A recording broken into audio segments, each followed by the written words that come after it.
Step 1. Start the engine. Step 2. Wait the barometer reaches the green area. Step 3. Release the handbrake. Step 4.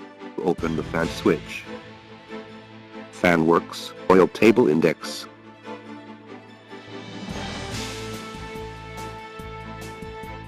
Forward gear, reverse gear. Vehicles work high and low gears. Press the blue button to add water. Step on the accelerator smoothly, move forward handle arm down. Pull back the handle, raise arm.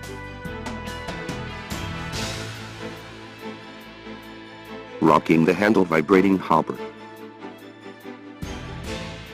Controls the discharge outlet, move the handle forward, open feed down pipe, pull the handle back, close feed down pipe, move the handle forward, lift the drum bottom up, pull the handle backwards, drop the drum bottom down, move the handle forward, mixing, pull the handle backwards, discharging.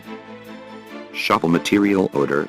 First add water, then add the stones. Step on the accelerator in medium-high speed, adding cement and sand, at last mix them with high-speed accelerator. When the work has been done, add water to clean the tank, turn on the handbrake, turn off the engine.